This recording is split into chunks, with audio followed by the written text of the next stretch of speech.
Concevoir une architecture, c'est proposer et représenter une décomposition du système. Le point de départ d'une conception architecturale est de déterminer les limites et les fonctions du système. C'est un peu un travail de reformulation de la spécification. Le travail de conception en tant que tel commence par l'identification des grandes parties du système et la façon dont elles sont liées. Ces informations se trouvent parfois dans la description du système. En effet, on a naturellement tendance à décrire un système par partie. Toutefois, si ces informations ne sont pas décrites, on peut utiliser plusieurs stratégies. D'abord, on peut s'appuyer sur les styles architecturaux classiques. Si l'application est de type client-serveur simple, on aura 2 grandes parties. Si c'est un système 3 tiers, on aura 3 parties, et ainsi de suite. On peut aussi faire émerger les composants en regroupant les exigences par paquet, un peu comme on répartit les tâches à des personnes pour l'organisation d'un événement. Toi, tu t'occupes de la communication, toi, tu t'occupes des réservations, toi, des ravitaillements. Pour peu que l'on regroupe les exigences intelligemment, on obtient des composants à forte cohésion.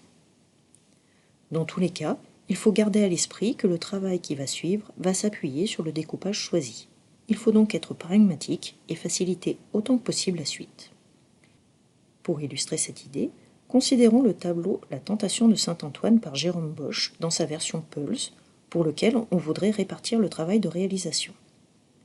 Intuitivement, il ne vous viendrait pas à l'idée de découper le travail en 3 parties comme ceci, éventuellement comme cela.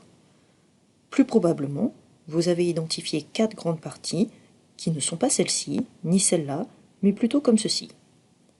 Et pour être tout à fait précis, le découpage qui faciliterait le plus le travail serait probablement ce découpage-ci. Ainsi, le composant 1 serait responsable de la réalisation de tout le cadre marron du Pulse.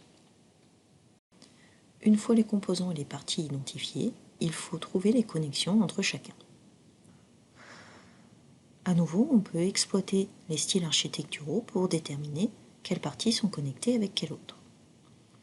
On peut utiliser aussi les diagrammes de séquence.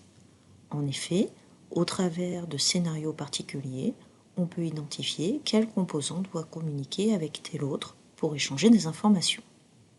Dans tous les cas, il faut essayer de limiter le couplage et chercher la simplicité.